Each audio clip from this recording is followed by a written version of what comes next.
precious Redeemer and friend. Who would have thought that a lamb could rescue the souls of men? Oh, you rescue the souls of men.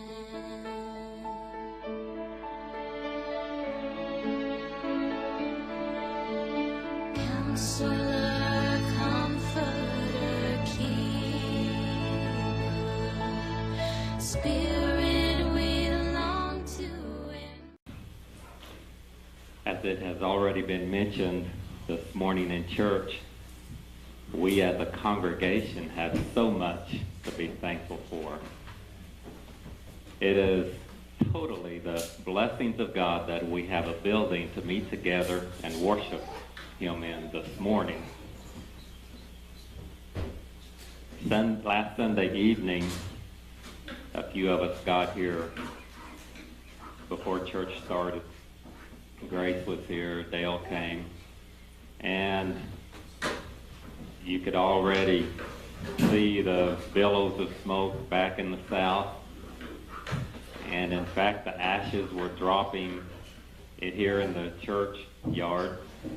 So we kind of decided there's not much sense in having church. But we left, but then came back because the news was that the fire was coming right this direction. So here's kind of what we saw looking back to the west from the church.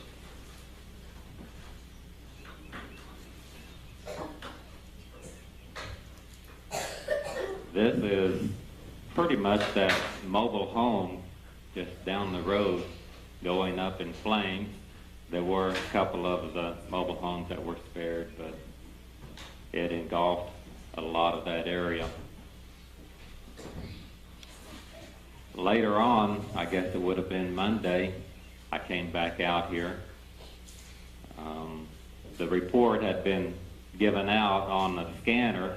Some emergency worker said we're about to lose a little church at Douglas and Prairie Grove, so I came out here, and the fire department was putting out the flames along the fence line to the north of us.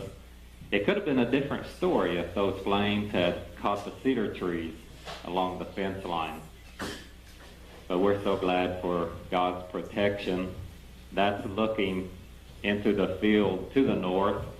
You can still see the smoke somewhat rising up off of the burned area. That's what you all saw when you pulled into the driveway of the church this morning. That is the field. If you go down to Darling Road and look back to the south, you will see the burned out area. So we have so much to be thankful for that we have a church building this morning.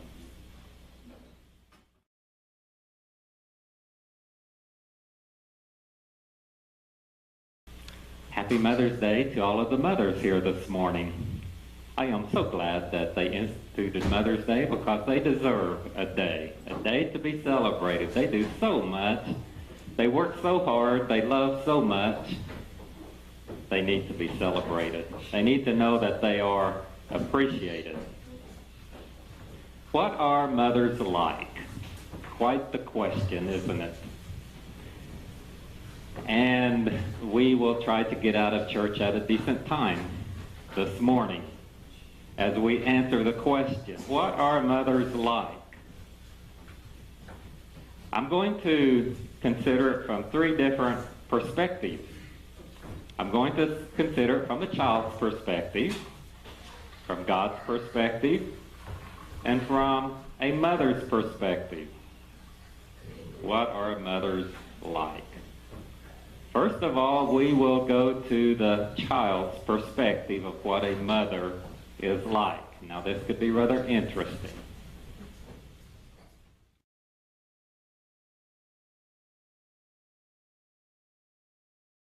That's probably more true than what you all are willing to acknowledge. But a child's perspective, of Mom? What is she like?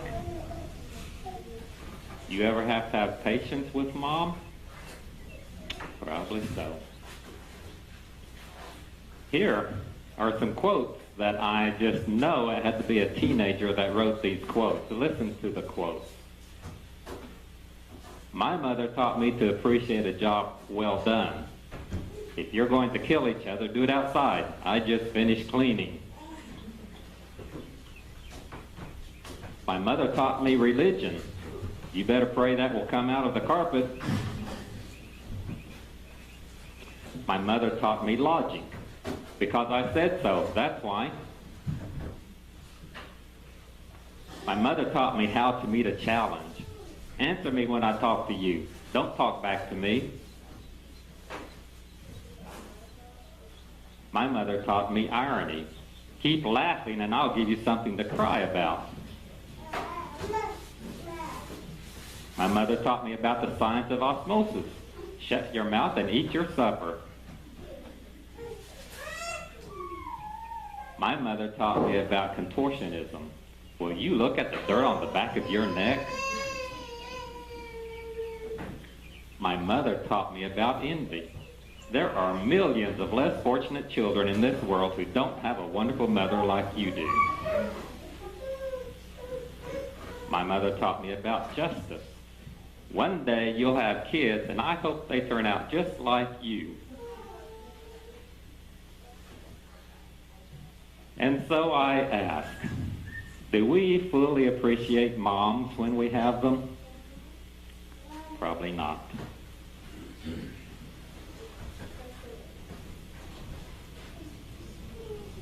And young people, that's how we drank Dr. Pepper years ago, out of a bottle. Let me tell you about a little of my perspective. I would have been 4 or 5 years old, and I remember it so well, riding in the old blue pickup, going down Noble Street, headed east, going right by the West Side Fire Station. And do you know what my thought was? I didn't say it to my mom, but my thought was, who will buy me Dr. Peppers when my mother is gone? You see, that was a child's perspective. And that was important to me. I was really concerned about how that would happen. That's a child's perspective. Who's going to buy me Dr. Peppers? She provided for me, and I appreciated that. So that was my perspective. But I want to say this morning that there is so much more to a mother than a child's perspective. It goes far beyond what a young person or a child realizes that a mother does for them.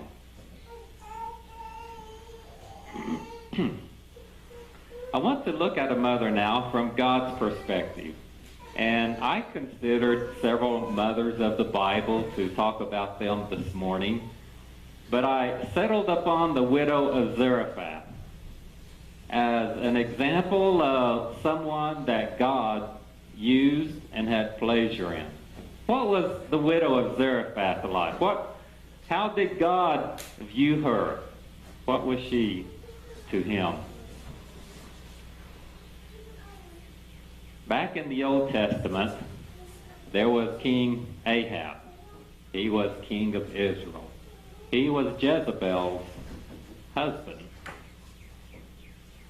Ahab did evil in the sight of God. He worshipped idols. He built idols for the Israelites to worship. And it came to the point that finally God told the prophet Elijah, you go down to Ahab and you tell him that it is not going to rain, neither will there be any dew on the ground until you say so.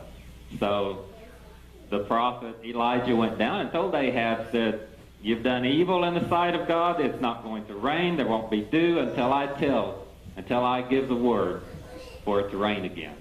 And then I just have an idea that the prophet Elijah skedaddled out quite quickly. He was then a hunted man because it didn't rain.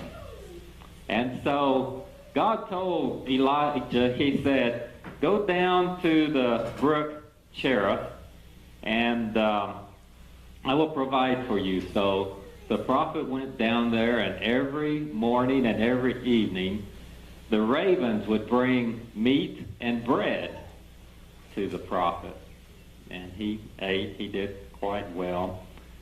But finally the word of the Lord came to the prophet Elijah again, and he told him, he says, I want you to go down to Zarephath, and there will be a widow there who will take care of you. So the prophet headed off down to Zarephath, and he got down there, and he saw a widow out picking up sticks. And he said to the widow, he said, I want you to give me a little water in a cup. And so the widow turned around and started leaving, and Elijah called after her and says, wait, also bring me back some bread.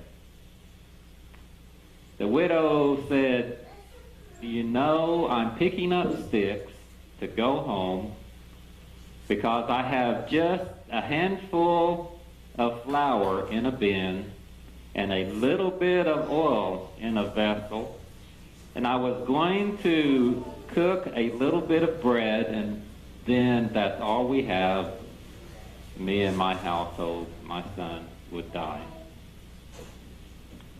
Well, Elijah said to the widow, he said, I want you to bake some for myself and bring it to me, and then later you can feed you and your son. And he told her, he says, don't fear. Make it for me first, and then you can have some.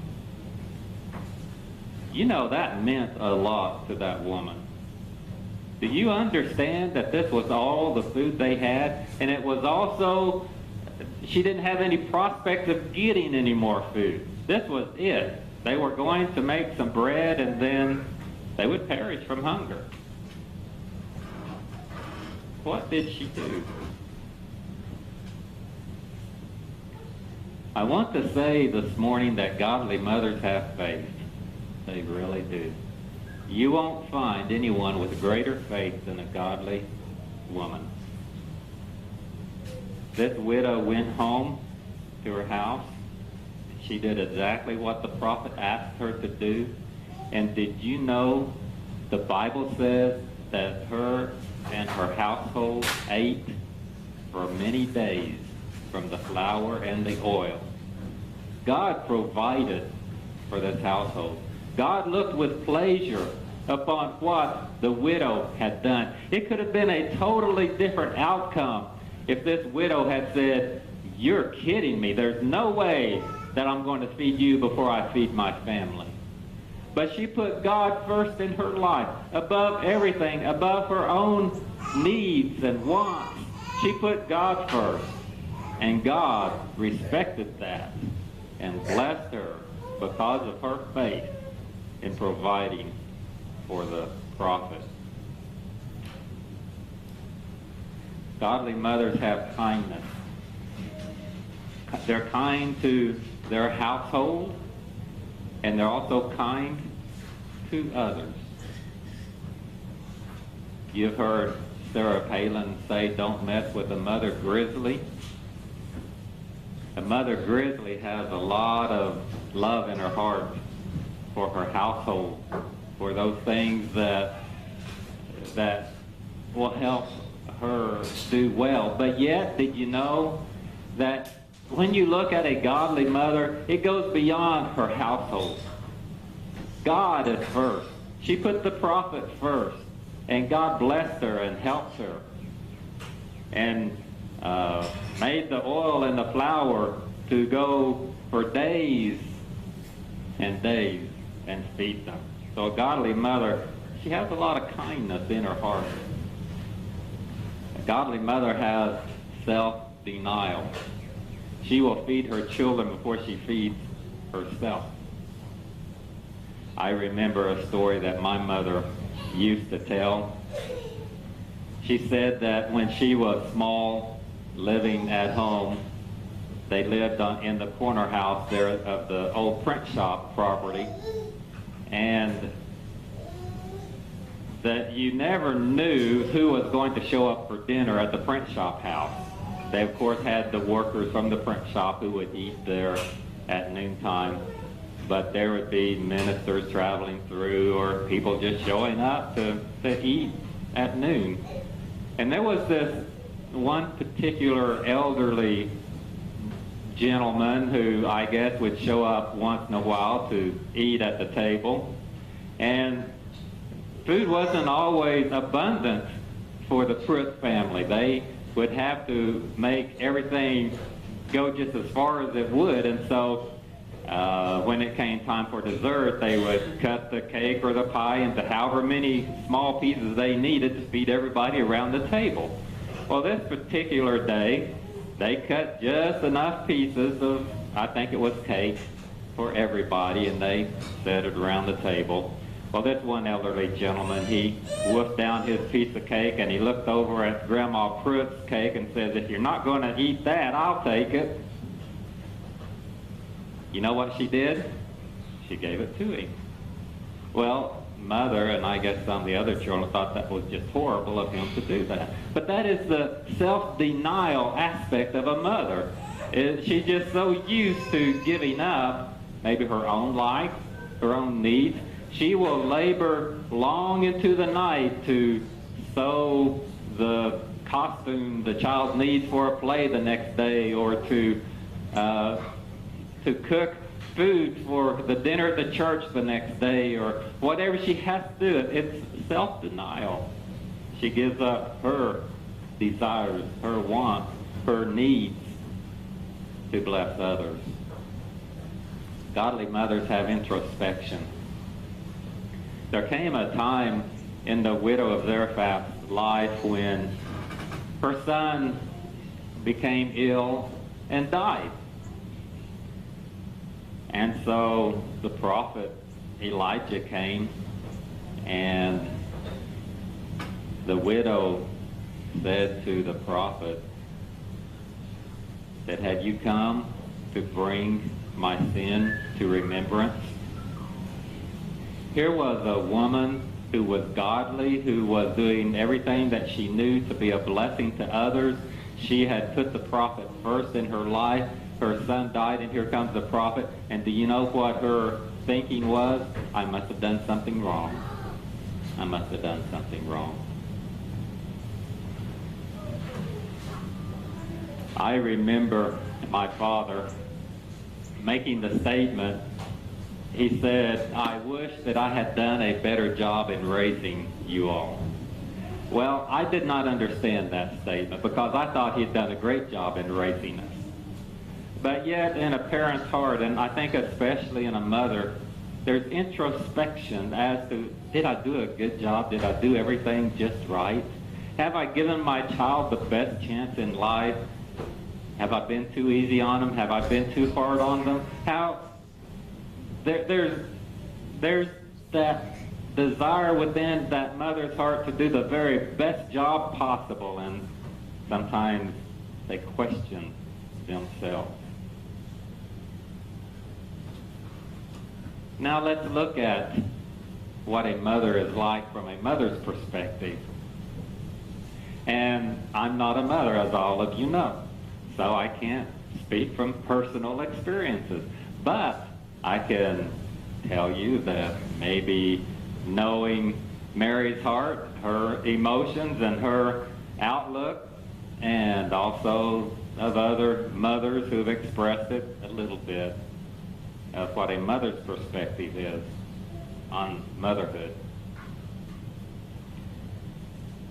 What do you reckon a mother thinks about when she puts her little child to bed and looks down upon it and the moonlight is shining through the window on her child? What do you reckon she thinks? Her heart is full of love, obviously, as she looks at the child. But the things that are going through her mind would be, I hope that the child grows up to love God. I hope that this child has the best things in life. I hope that God will bless my child all through life and keep it out of trouble. Keep it from the hard things of life. I wonder if I did a good job today raising a child. Those things go through a mother's mind and heart as she looks at a child, wondering, have I accomplished what I need to accomplish in this child's life? Let me read to you, as I close out here this morning, read to you a parable of motherhood. And I think that it so very feels about being a mother. The young mother set her foot on the path of life. Is the way long? She asked. And her guide said, yes, and the way is hard. And you will be old before you reach the end of it. But the end will be better than the beginning. But the young mother was happy, and she would not believe that anything could be better than these years.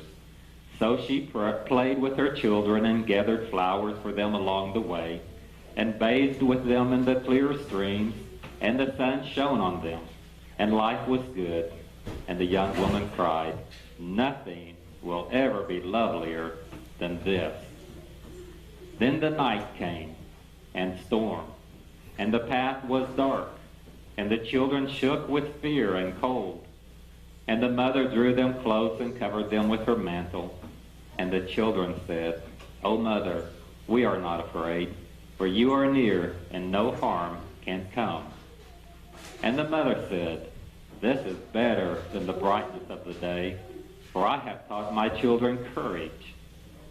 And the morning came, and there was a hill ahead, and the children climbed and grew weary. But at all times she said to her children, a little patience, and we are there. So the children climbed, and when they reached the top, they said, we could not have done it without you, Mother.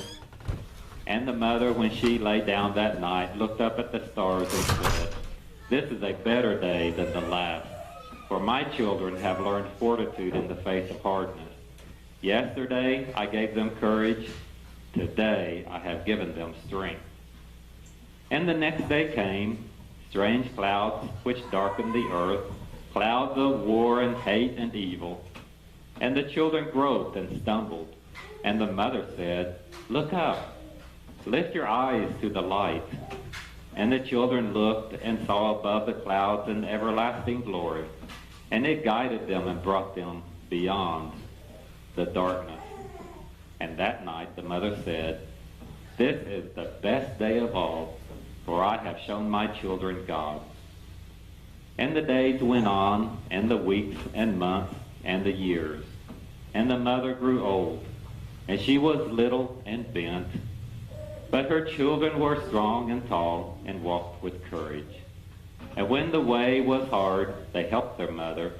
And when the way was rough, they lifted her, for she was light as a feather. And at last they came to a hill, golden gates flung wide. And the mother said, I have reached the end of my journey, and now I know that the end is better than the beginning, for my children can walk alone, and their children after them. And the children said, you will always walk with us, Mother, even when you have gone through the gates. And they stood and watched her as she went on alone, and the gates closed after her, and they said, we cannot see her, but she is with us still. A mother like ours is more than a memory. She is a living presence. That's motherhood. From a child's perspective, from God's perspective, and from a mother's perspective.